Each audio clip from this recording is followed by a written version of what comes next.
take your seats.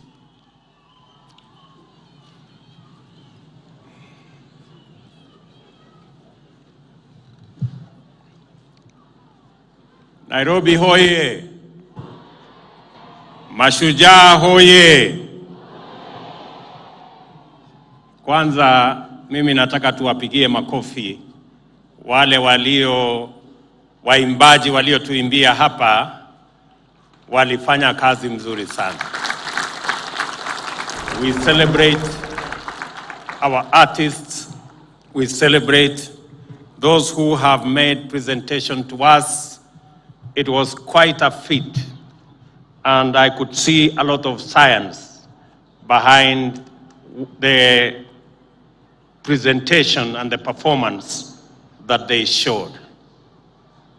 Let me also take this very early opportunity to thank God for making the child of a simple Kenyan to be the president of Kenya.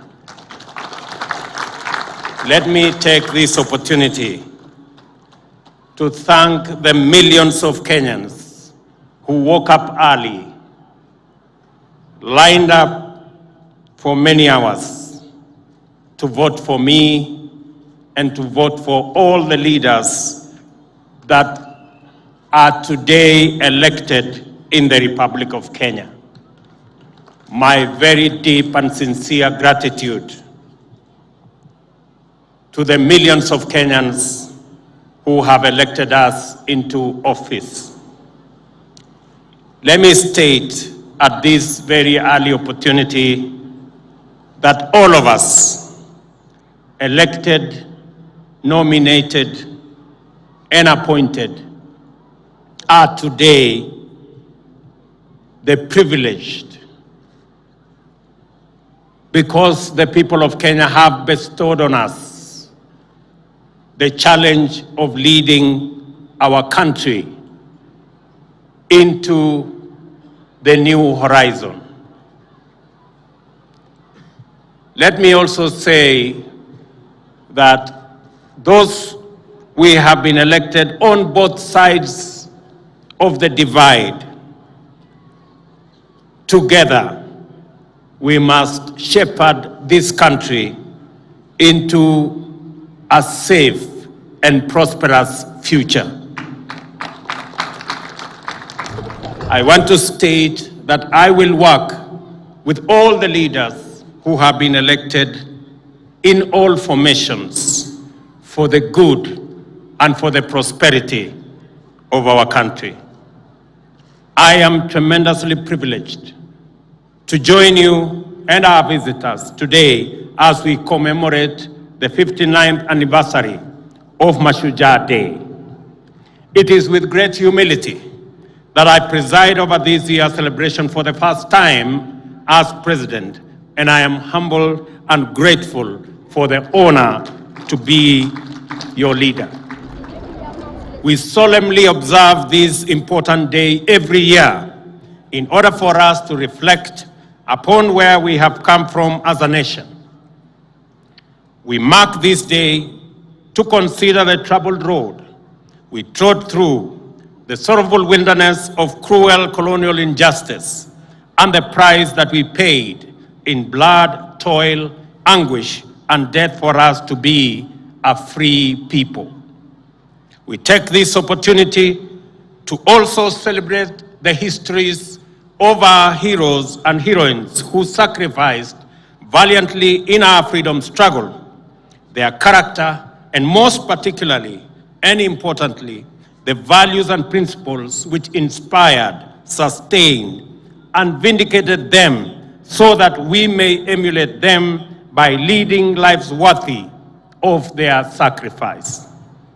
We also ask ourselves today, what must we do to transmit this noble history and ensure that future generations appreciate us, not only as worthy heirs of our illustrious ancestors, but also as skillful stewards of their heritage. We do this in pursuit of a solemn covenant proclaimed in the preamble of our Constitution, and I quote, that we, the people of Kenya, shall honor those who heroically struggled to bring freedom and justice to our land by adopting, enacting, and giving the Constitution to ourselves and to our future generations, end of quote. Our Constitution articulates a vision of Kenya our heroes and heroines would have approved, a Kenya worth fighting for and worth paying the ultimate price for.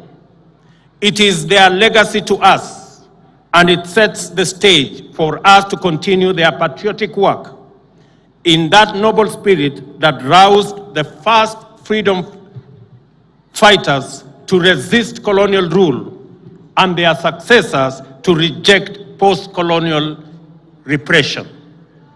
Our heroes and heroines were neither elected nor appointed. They were not sponsored and they were not funded. They had no offices or budgets.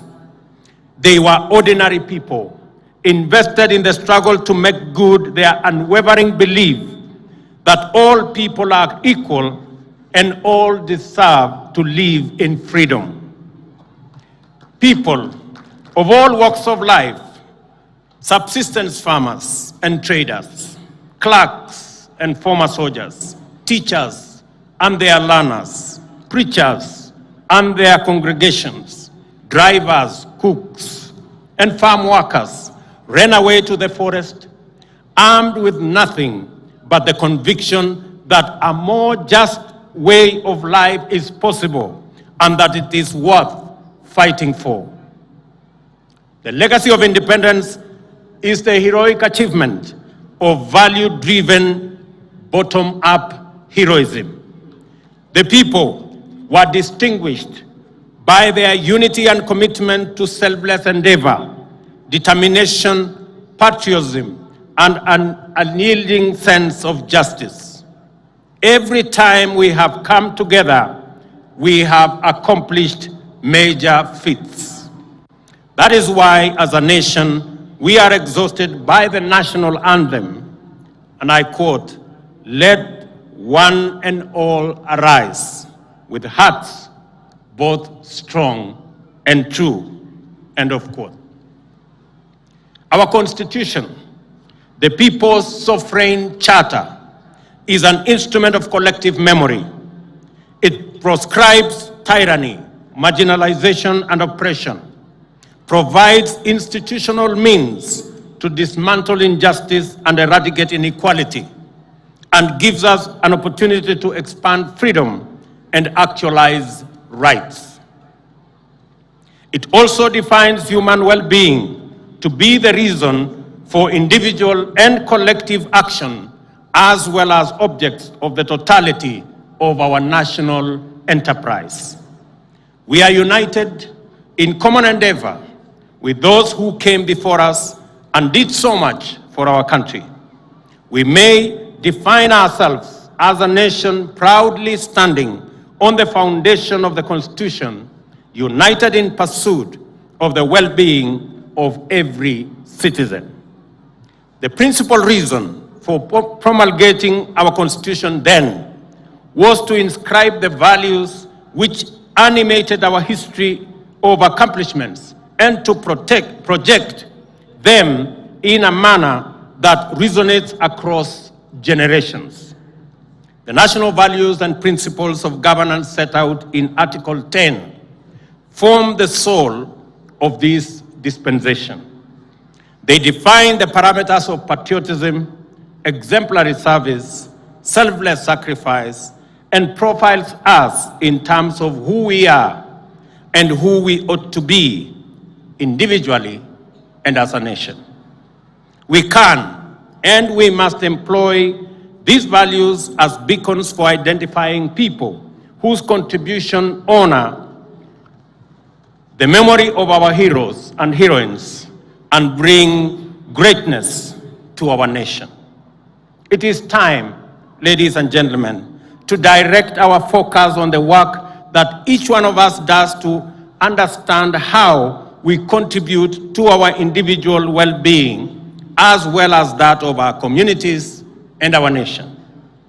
It is this understanding we must take into account that individuals make up the greater national family and that Kenya's future stature and splendor is always greater than the sum total of our individual efforts or community endeavors. Similarly, our national capacity determines the extent of opportunities all Kenyans have to pursue and attain their aspirations. What I'm saying is that regardless of the type and scale of your pursuit, every contribution matters. And regardless of our walk of life, our work matters, our intentions matter, our thoughts matter, because we all matter and every hustle matters. I congratulate every citizen for their part in ensuring that the last general election was peaceful. I know of attempts at division, disunity, confusion, and even some who did everything in their power to entice and pressure our people to engage in criminal activity. But I also know that despite a competitive campaign period characterized by intense rivalry, Kenyans resolved in unison to remain peaceful, united, and compassionate. We set a new standard for ourselves: issue-based campaigns, transparent elections, and a peaceful outcome. I salute all Kenyans who set out every day, everywhere, doing ordinary things in inspired and extraordinary ways to fend for themselves and their families, thereby keeping our country going. I commend those whose work involves service to others. I celebrate those who volunteer and give, expecting nothing in return. Yet they serve selflessly. From the farmers who feed our nation to the drivers who connect all parts of our country by conveying people and goods, educators who impart knowledge to our infants in kindergartens, children in schools, and youth in tertiary institutions, medical staff in wards and in fields and training institutions, workers in quarries and construction sites, artisans on the side streets, in their small sheds and in large workshops, traders on the side streets in rural and urban markets, and all the way to the Nairobi Security Exchange. Professionals who give their best in every sector of national endeavor, and our men and women in uniform, whose bravery and commitment continues to set the gold standard for sterling devotion to our flag. This nation salutes your service and celebrates your contribution. Ladies and gentlemen, because of the contribution of Kenyans elsewhere, our country continues to make great strides towards socio-economic transformation, shared prosperity, and enhanced well-being for our nation. In the East and Horn of Africa, the larger Africa continent, and globally, this nation expresses our values with greater clarity, and the state projects our aspirations more emphatically. Ladies and gentlemen, it is now time to lay the foundation for our future. Agriculture, as the lead sector to the economic transformation of our country, is the place to start, owing to its potential for high and quick returns on investment. But the situation in the country is wanting, and we have a severe food shortage as a result of prolonged drought in Kenya and the larger Horn of Africa region, the worst in nearly half a century, with 3 years of consecutive failed rain. Coupled with this are the extremely high global fertilizer prices. Our government's initial intervention to mitigate these challenges has been to step up food supply in northern Kenya and other regions and ensure better coordination between government and development partners. And I want to thank my deputy for being an able connector between these partners. We thank our partners for their input that has gone a long way in relieving this dire situation. World fertilizer prices have more than doubled in the past 2 years since COVID-19. The prices were passed on to farmers and the cost skyrocketed to more than 7,000 for a 50-kilogram bag. This had a huge impact on productivity of farmers last year. For example, maize production suffered a deficit of 10 million bags. Our government's first intervention to address the fertilizer challenge and make it available to counties and regions that plant in the short rains was to import 1.5 million 50-kilogram bags and distribute them at a lower price of Kenya shillings 3,500 per 50-kilogram bag. We have also made arrangements to make another 6 million bags of various types of fertilizer available for the long rain season. We have also asked county governments to work with us on the last mile delivery to centers close to farmers so that fertilizer can be easily accessible. These, however, are short-term measures, and we have to take very bold steps to end the perpetual cycle of hunger and dependency on rain-fed agriculture. We must eradicate hunger in our country in the shortest time possible. To do this, we have the following plan.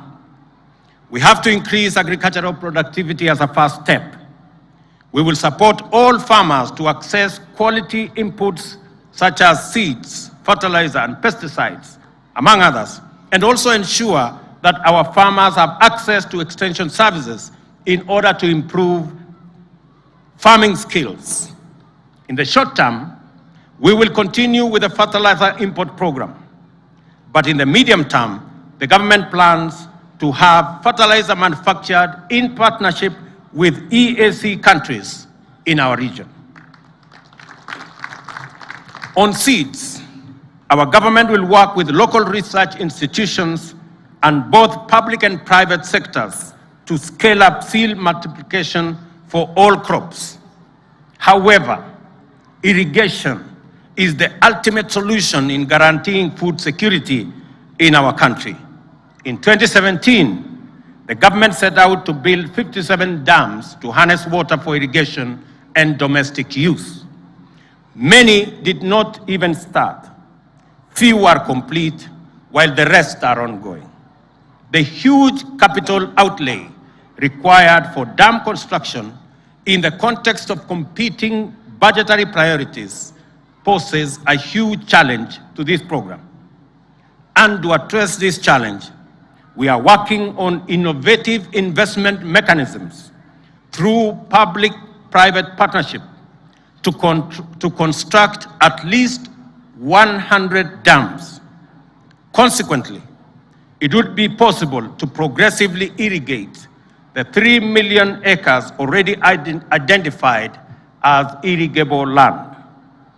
In the next 3 years, the government plans to double the land under irrigation to 1.4 million acres. Of this, 200,000 acres will be under rice irrigation and 500,000 under other food crops.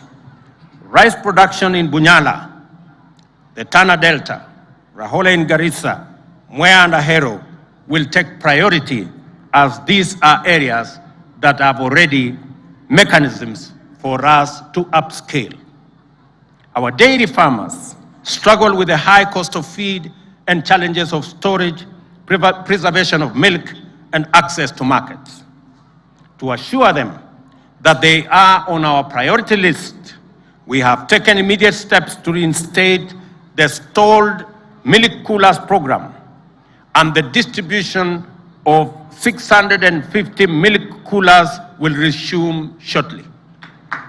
In our plan, we have identified dairy and livestock economy as subsectors with the quickest economic turnaround time, and we will become key drivers, and they will become key drivers in improving food security, creating jobs, and boosting our exports. We have equally committed to close the housing gap, which stands at 2 million units as at now. Our target is to increase the supply fourfold, from 50,000 units every year to 200,000 units every successive year. Already, 2,592 units have been completed, 40,000 are under construction, and over 500 units that require financial backstopping and funding for bulk infrastructure are now being worked on and are in the pipeline.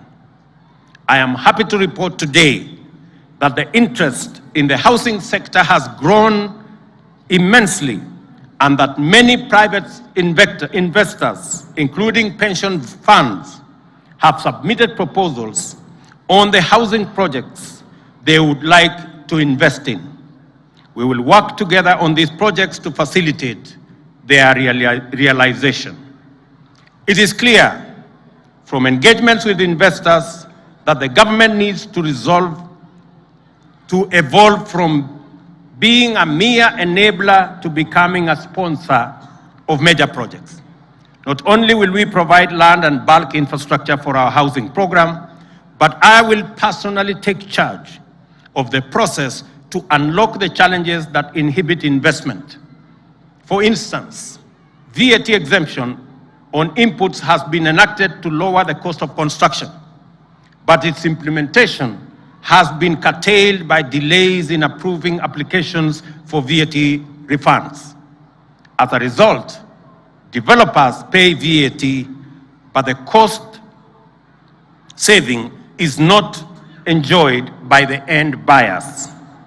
Government will resolve such issues with the urgency required. Ladies and gentlemen, let me emphasize that the housing agenda is not just about four walls and a roof. The demand for affordable housing is an opportunity to create jobs and stimulate the economy. Our manufacturing sector, which already supplies many products in the construction industry, will have expanded business opportunities, and other relevant sectors will also benefit from this endeavor. Other housing inputs, such as doors, windows, gates, and hinges, will be made by our Jua Kali industry. We are designing the program in a way that will upgrade and support Jua Kali by linking it to our technical and vocational institutions. In the end, we expect enterprises that produce housing products to emerge and expand, creating jobs and wealth for hustlers, making our housing plan truly transformational from bottom up. We want, ladies and gentlemen, to create the experience of hardworking Kenyans like John Ochieng, who is present here as one of my guests today. I met him 2 days ago when I handed over keys to new homeowners in Ongata Rongai, Kajiado County, under the Affordable Housing Scheme. Ochieng began working as a carpenter in that housing project when it began 2 years ago. Then, home ownership to him was a mere dream. 2 years later, he owns an apartment in the same estate he helped to build as a carpenter. Given that there are developments today that cater for housing needs for ordinary Kenyans like John, I am convinced that it is possible to provide quality, affordable housing for rent and sale, and Ocheng's story will be replicated multiple times over throughout the country.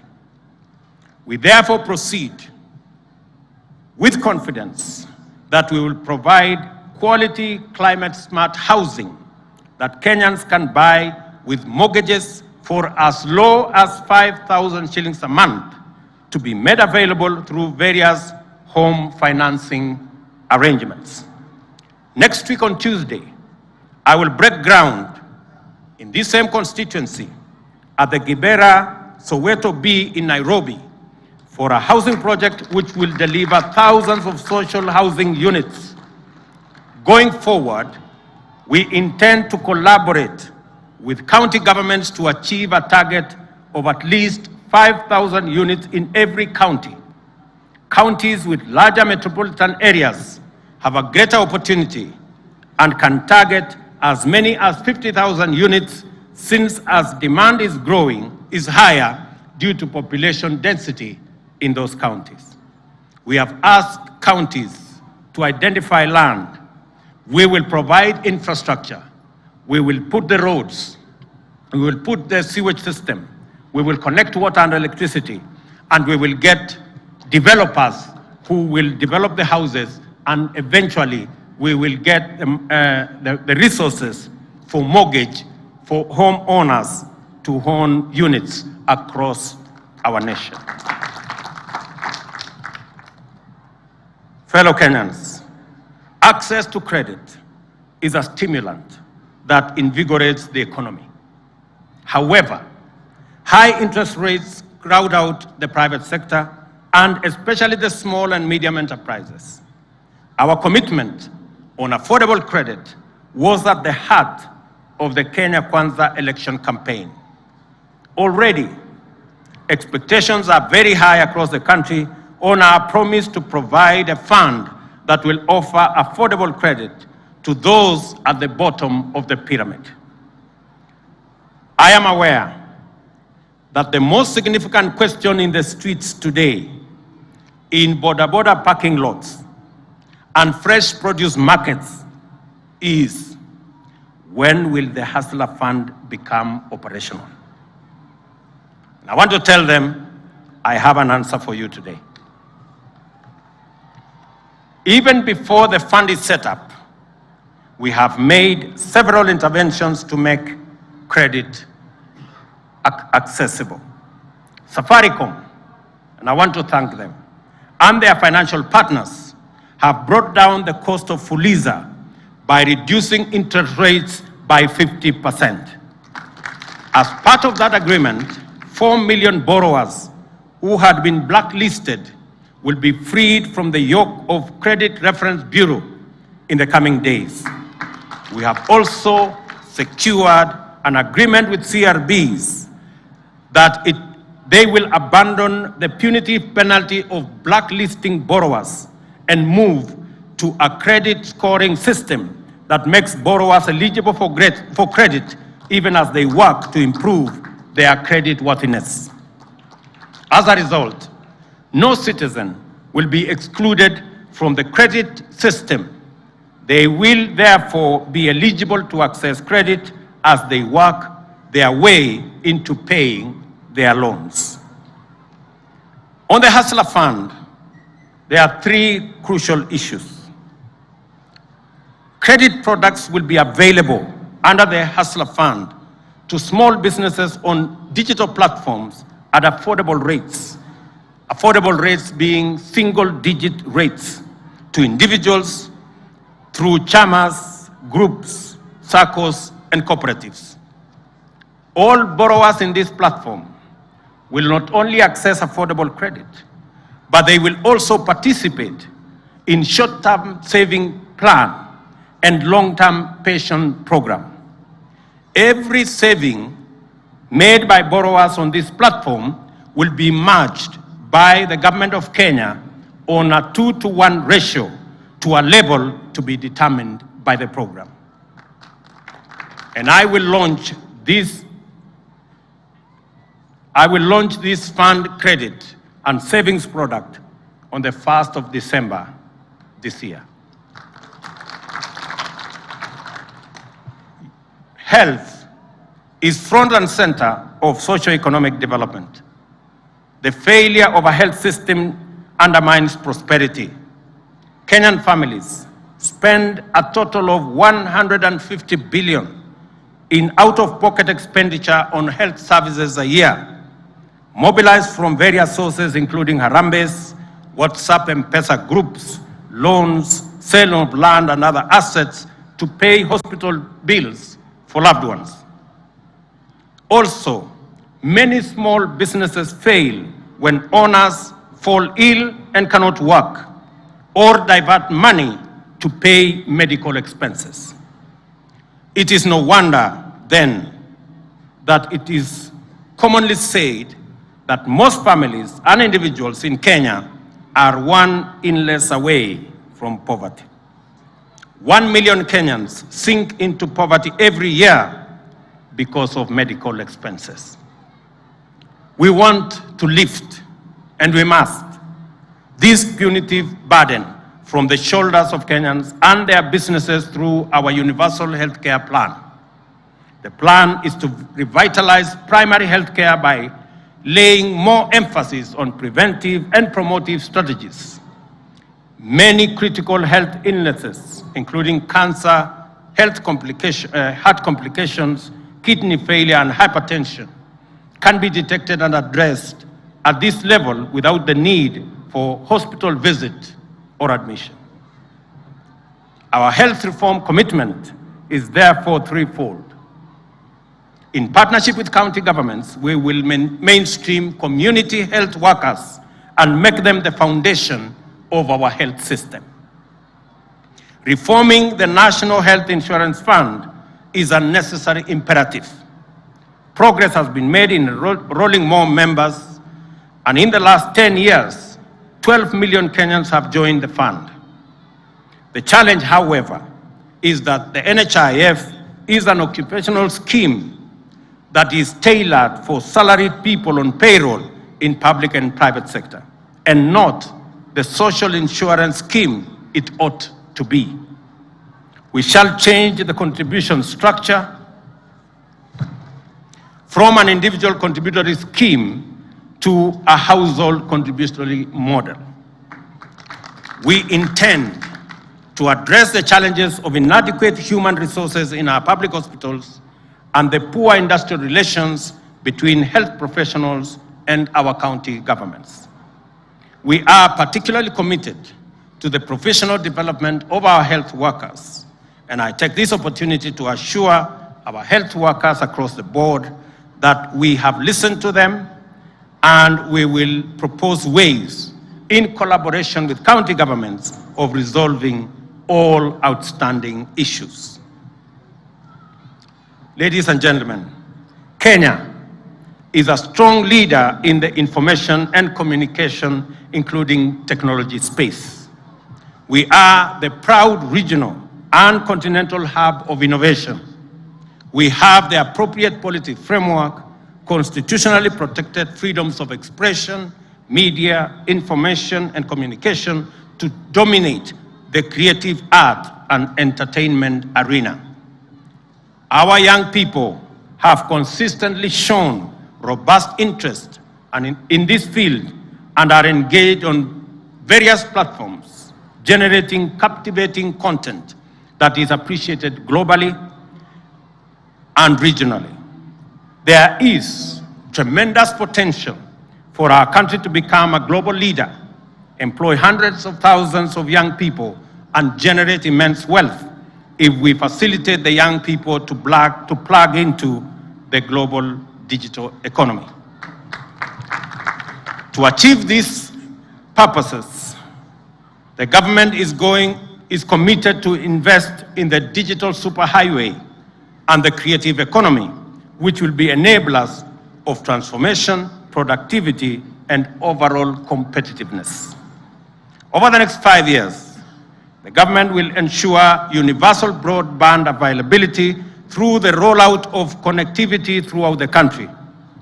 The laying of an additional 100,000 kilometers of national fiber optic network is expected to deliver this target, and already we are in discussion with the players in that sector. Government services shall be made available throughout the country at greater convenience to citizens through digitization and automation of all critical government processes, with a view to bringing at least 80% of government services online. Moreover, to bring more Kenyans, especially the youth, online for business, learning, entertainment, and socialization, the government intends to take measures to bring down the cost of calls and data. This initiative converges with the efforts to boost the creative economy and scale up cultural production and the arts industry. Our government is also committed to the establishment of more art and culture infrastructure, including theaters, music auditoriums, and galleries, and extensive refurbishing of facilities to expand space for artistic and cultural expression and production. The government is also firmly committed in investing in the robust delivery of 5 pillars of our plan for socio-economic transformation. This investment is undertaken in full recognition of our national values and principles of governance, as well as broader national interests and goals. They include policy and legislative interventions, regulatory interventions, our national security, justice, law and order, and our education. Ladies and gentlemen, there are parts of this country where personal safety and security are precarious and life expectancy is low. Poverty and the cost of living are high because markets and supply chains have been disrupted or threatened by insecurity in these areas. The well-being of residents in these areas is as paramount as that of every other citizen in Kenya. They too deserve to live and work in safety and dignity and to pursue happiness without let or hindrance. And yet, terrorists, bandits, cattle rustlers, and all manner of violent criminals have held them back, extinguishing or deferring for far too long too many hopes and dreams as the rest of the country makes progress. It is time for this lawlessness to stop, and stop for good. Our government has undertaken necessary personnel realignment in the security services to facilitate the rapid achievement of our objectives in this sector. On my first day in office, I executed the instruments to actualize the financial autonomy of the National Police Service and have given the necessary directives to enable it rapidly achieve national security strategic objectives. These actions extend to the facilitation of the Director of Criminal Investigations to expeditiously resolve investigations to a standard that can support effective prosecution and secure convictions. The independence of the National Police Service is essential for its institutional credibility and efficiency, citizen safety and welfare, and effective maintenance of law and order. A professional police service fosters harmonious relations with citizens and communities, cannot be weaponized in pursuit of divisive or partisan agenda, and can never resort to disastrous policies like extrajudicial murder as part of policing. I believe we can keep this country safe and secure without tormenting our people. We can efficiently and effectively suppress crime, monitor and disrupt and apprehend criminals without abducting, torturing, killing, or causing citizens to disappear. It is time to retire these terrible tactics and professionalize our criminal justice system. That is why my government is taking strong measures to facilitate the enhancement of capacities along the entire security chain. I have directed that immediate measures be undertaken to disband the Special Services Unit in the Directorate of Criminal Investigation, and with urgency, investigations must be commenced so that those found culpable are held to account. There must also be robust mechanisms throughout the police service to maintain high professional standards, scrupulous adherence to the rule of law, accountability for actions and decisions, and operational transparency. At the terminal end of this chain, the government has also undertaken its obligations to observe judicial independence while actualizing the judiciary fund, enhancing budgetary allocation to enable it to invest in infrastructure and facilitate the appointment of more judges, to expand access to justice.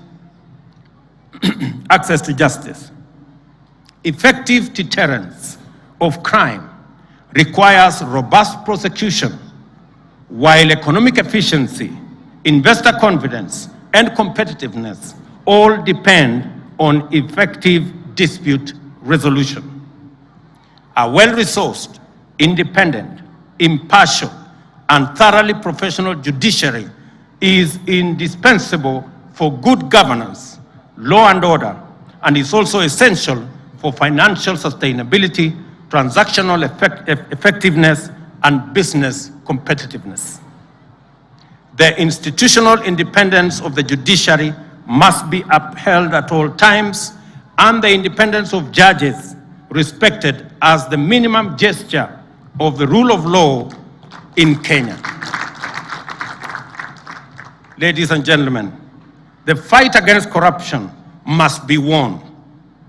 Our government intends to wage this fight and demonstrate its commitment to zero tolerance to corruption by making all public servants accountable and submit to the oversight of Parliament and other constitutionally mandated institutions.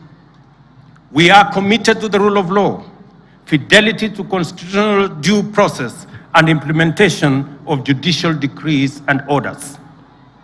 Most critically, under my administration, there shall be no interference with or any attempt to control, direct, or undermine independent institutions, including those in the justice, law, and order sector. The National Police Service, the Office of the Director of Public Prosecutions, the Judiciary, the Ethics and Anti-Corruption Commission shall perform their duties independently and professionally, and likewise subject themselves to oversight by appropriate agencies. This is our vision for ensuring that the war on corruption is not itself corrupted by inappropriate interventions.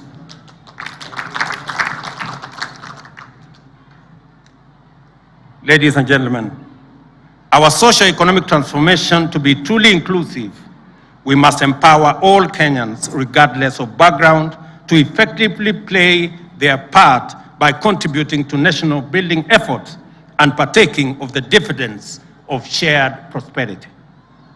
High quality and relevant education is vital in imparting the necessary skills and competencies to our learners from pre-primary to tertiary levels in order to enable citizens engage meaningfully with the world of the present and the world of the future. A week ago, we launched the Presidential Working Party on Education Reforms to review all aspects of education in Kenya. Its findings and recommendations shall inform subsequent necessary interventions to ensure that Kenya delivers the caliber of education, skills, and training needed to successfully pursue sustainable development. As we do that, ladies and gentlemen, we are equally concerned about climate change and its impact on Kenya generally and our arid and semi-arid regions in particular. We will address the effects of this phenomenon as its ravaging effects at home and abroad. Our pastoralist communities have experienced scarcity of pasture due to prolonged drought, the worst in 40 years, and 3 years of absolute rain failure. As a result, we have lost 2.5 million heads of livestock owing to this very severe drought. Rising food prices have made an already bad situation worse. Elsewhere, communities in rural and urban areas across the country are equally struggling under the weight of high food prices and shortage of water. Without a doubt, climate change is complicating our roadmap towards socio-economic transformation and achievement of sustainable development goals. As we seek short-term measures to respond to the evolving situation, I have directed that a long-term and sustainable solution to the planetary challenges be put in place. The ultimate solution includes greening our country to more than 30% of tree cover by 2032. The central role forests play in addressing the effects of climate change has become more prominent now than ever, thanks to their unparalleled capacity to absorb, store carbon, and regulate climate. Of the 59.2 million hectares land in Kenya, only 5.2 hectares are under forest cover. The remaining 54 million hectares are largely in arid and semi-arid areas. The 10 counties with the highest forest cover are Nyeri, Lamu, Vihiga, Kirinyaga, Elgeyo Marakwet, Meru, Embu, Murang'a, Kilifi, and Nyandarua. On the reverse, the 10 counties with the lowest tree cover are Marsabit, Mandera, Wajir, Isiolo, Siaya, Migori, Busia, Machakos, Taita Taveta, and Uasin Gishu. I call upon the Council of Governors to facilitate more discussion to achieve parity in tree cover by using peer-to-peer learning and exchange of information. The government will champion the transformation of forestry and rangeland restoration to support the greening of Kenya so as to combat climate change. We are at the final stages of designing a special presidential forestry and rangeland restoration program. This effort is spearheaded by the Ministry of Environment and Forestry, various experts and partners in government, UN organizations, NGOs, and the academia. The objective is to grow 5 billion trees in the next 5 years and an additional 10 billion trees by 2032. This will eventually lead to the rehabilitation and restoration of 10 million hectares in our 290 constituencies, as well as some specially selected ecosystems and water towers threatened by degradation and destruction. To achieve this ambitious plan, the government will continue to support efforts by the Kenya Forestry Research Institute, KEFRI, in high-quality seed production in their 18 seed centers across the country. Agroforestry and farming of avocados, mangoes, and macadamia will also open new value chains for our export market, creating green jobs in those sectors. I therefore urge all Kenyans to support this government's call to grow at least 15 billion trees in 10 years. To achieve this target, simple calculation shows that every Kenyan needs to grow at least 300 trees, the 50 million of us. We will be able to grow 15 billion trees. And I will tell the ministry concerned, the Ministry of Environment, to issue a small certificate for every Kenyan who completes his round of 300 trees. Restoration in the presidential program will be undertaken by youth and women groups, civil society, communities, and religious organizations, leveraging on private sector and government financing. To ensure sustainable funding, Kenya is developing policies and strategies to tap into the global carbon market opportunities accessed through carbon trading. Additionally, the government will secure and protect public forests, rehabilitate and restore all degraded water towers and other forest ecosystems across the country. We will work towards fencing all fragile water towers and other ecosystems to protect them from encroachment. To resolve the capacity constraints at the Kenya Forest Service, I have directed the immediate recruitment of an additional 2,700 forest rangers and 600 forest officers to augment our interventions in this sector. Shortly, I will also be inaugurating the Climate Change Council that will steer Kenya's climate action through stakeholder engagement coordinated in the presidency as required by the Climate Change Act of 2016. Under the program, we will start mobilizing finance from public and private, including multilateral sources, to fund the proposed activities. This is anchored on the United Nations goals and backed by the Tree Growing and Sustainable Forest Finance Management Program, supported by UN and other international institutions. The program also responds to Kenya's commitment to help reduce global greenhouse gas emissions articulated in various multilateral environmental agreements and the United Nations Decade of Action on Ecosystem Restoration. Kenya will rally the globe towards more ambitious climate change action in next month's 27th UN Climate Change Conference at Sharm el-Sheikh in Egypt. In an increasingly interconnected world, ladies and gentlemen, our well-being depends on engagements with our neighbors, continental fraternity, and international partnerships. In all these areas, Kenya has continued to be a dependable ally, faithful friend, and effective partner, ever committed to a win-win bilateral as well as multilateral outcomes that achieve mutual gain for the benefit of humanity. In the East African community, the rigid territorial borders are firmly on their way out as we move towards full integration. Non-tariff barriers have come down and trade volumes are soaring.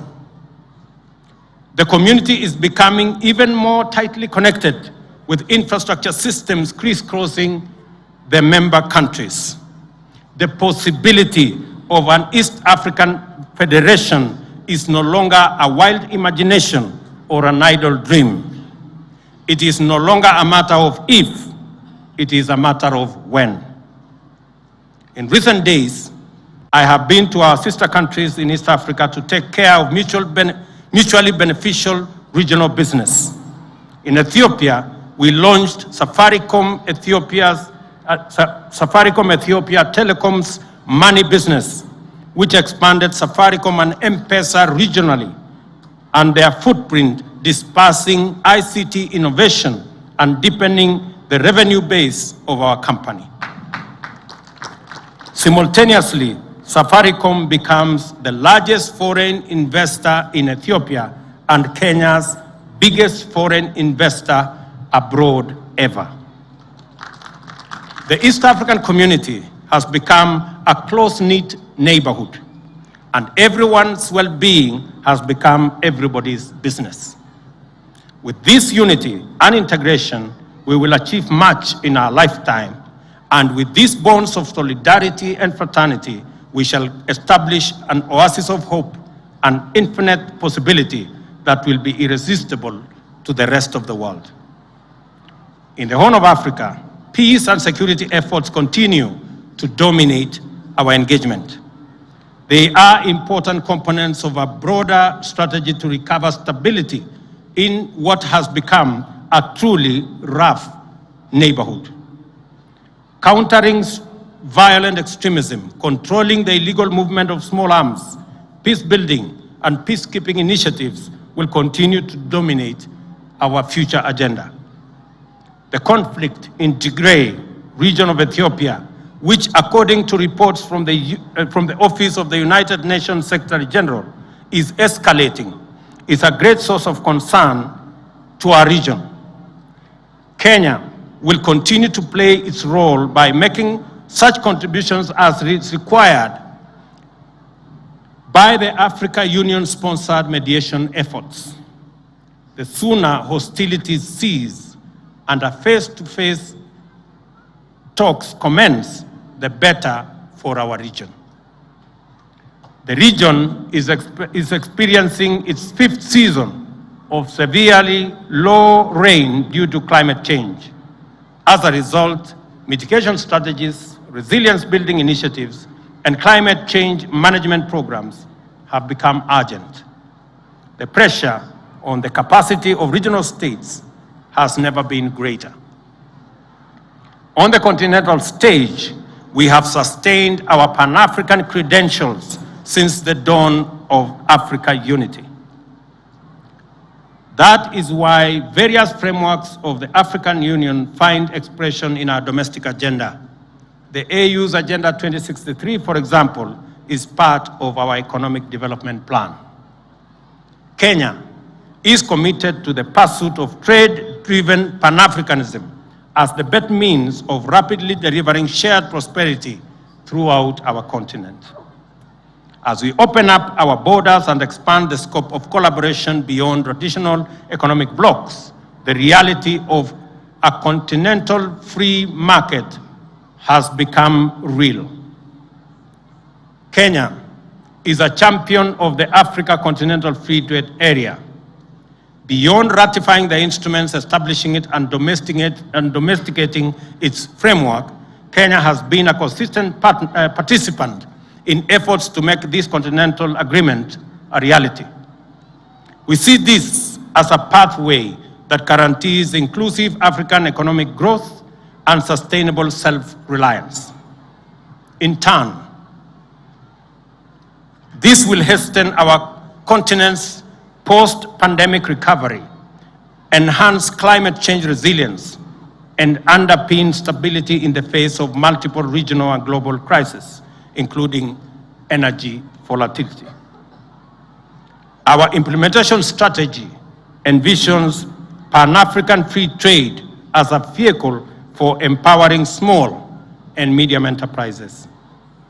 To signal this commitment, I recently flagged off a symbolic consignment of Ketepa tea to Ghana under the Guided Trading Initiative.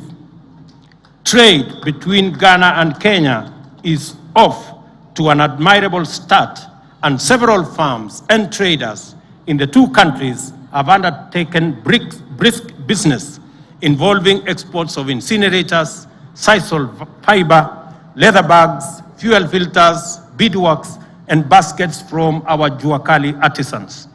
This points to the huge potential of trade across our continent. And the Africa Continental Free Trade Area is the framework and the mechanism for us to actualize this market.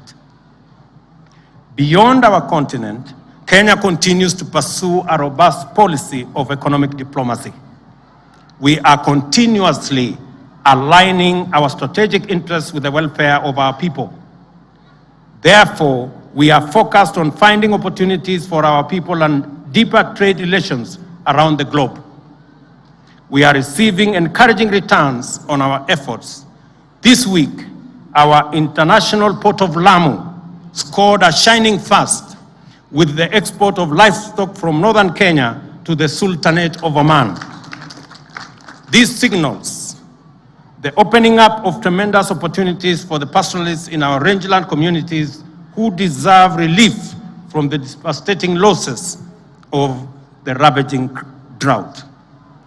We also remain devoted to our strategic engagements with key development partners like the United States, which is now Kenya's premier trading partner, as well as the United Kingdom, which for a long time has held that position, the European Union, Middle Eastern nations, the Far East, including China and Japan, and indeed many other players in the world. Kenya's diplomacy is deliberately shifting into emerging opportunities. We are prepared to exploit the potential of the blue economy and the fast evolving digital universe to position our young generation as competitive global players. Kenya's commitment to multilateralism is a fundamental plank of our diplomatic strategy and foreign policy.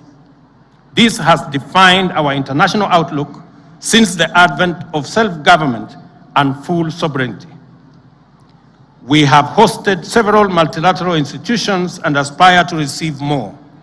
Kenya has participated in many multilateral undertakings, including humanitarian missions, international peacekeeping, and pandemic responses.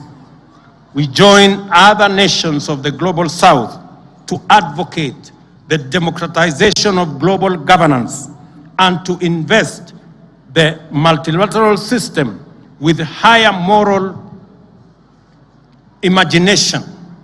We believe that global governance must reflect the values it claims to advance and protect. To effectively drive our diplomacy and international engagement, Kenya has unified and clarified its policy in our Vision 2030 and our government's 5-pillar plan to socio-economic transformation, the 5th East African Community Development Strategy, AU Agenda 2063, and the UN Sustainable Development Goals. The purpose of this alignment is to ensure that we forge a path for the achievement of our objectives of enhancing the well-being of ourselves and humanity. We have warned the international community about the global fertilizer shortage and the risk it poses to global food security. Whether we are speaking at the United Nations Environmental Programme in Nairobi or the UN Oceans Conference in Lisbon, our commitment to enhancing climate change responses is strong and vocal. Kenya advocates post-pandemic solidarity on a global scale to avert economic crisis in the wake of COVID-19 by mobilizing international partnerships and cooperation for recovery and resilience.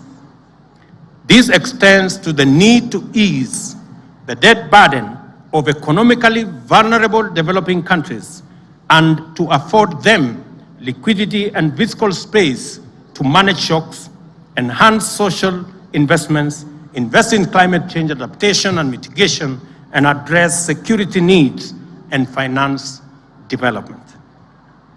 As an anchor state in the East Africa and the Horn, Kenya has sustained its robust efforts to achieve lasting peace and security. We have also used the opportunity to serve at the UN Security Council to give priority to regional peace, counter terrorism and violent extremism, support peace operations, and to further the climate change and security agenda. We consider these contributions to be critical in building a safe and peaceful world that is safe and conducive for human flourishing. Government efforts to affirm and project Kenya's stature globally has always been complemented by the contribution of Kenyan citizens who live and work in various parts of the world. This demonstrates the complementarity of state and citizen action and the inevitable alignment between patriotism and national well-being. We are all united in the quest for a Kenya we can all be proud to call home.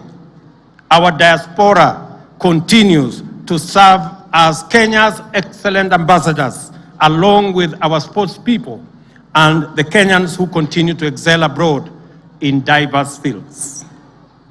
You make us proud, and in so doing, demonstrate the true spirit of Mashujaa. Kenya is a good neighbor, true friend, loyal ally, dependable partner, and hardworking member of the international community. We live up to its strong value system, fluently articulating the ideas of compassion, solidarity, justice, freedom, and sovereignty. As a nation, we project and amplify values and principles familiar to each one of us and which form the heart of our constitutional system. Greater fidelity to the Constitution and better compliance with its mandates and principles will only make us better citizens and worthy compatriots. It will make Kenya a stronger nation too. We therefore have a duty to respect, uphold, and defend the Constitution. The nation-building enterprise enlists citizens to recognize their stake in making and keeping Kenya great. Patriotism is a bottom-up affair. We are called upon to stand firmly on our values and strengths, and also strengthen our resolve to wage war on poverty and inequality by pursuing inclusive growth. Our aim is to remove all obstacles and bring down every barrier to progress. By celebrating our values, we honor our heroes, and every act of nation building is an expression of these values and a most appropriate remembrance of those who began our journey towards sovereignty, freedom, and happiness. This is a time for action. The opportunity to contribute to this historic project are limitless. It is time for us as citizens to play our part in making Kenya, the Kenya we imagine, come true, and to turn the nation we dream of into a living and a lived experience. This moment calls for the exercise of all our abilities, talents, gifts, skills, and strengths in pursuit of national as well as personal self-actualization. It demands that we demonstrate the patriotism of a new age and express the timeless values which unite us with our heroes and heroines. We are endowed with far greater capacity today than ever in our history to pursue and accomplish meta feats. Our predecessors, with far modest means, nevertheless scored monumental triumphs. There is absolutely no ceiling to our dreams, no limit to our determination, and no barrier to our collective power. Nothing stops us from becoming what we wish to be, and nothing can stand in the way of our resolve to drive Kenya to its destiny of glory and abundance.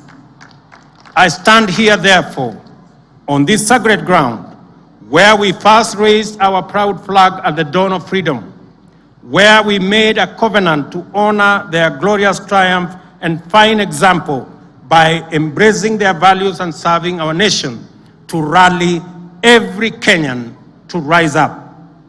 This is our moment to get up, work hard, take our chance, chase our dreams, knock on doors, and explore possibilities, because the horizon of our destiny is draped in the splendor of our vision, and before us lies potential of a magnitude never before imagined.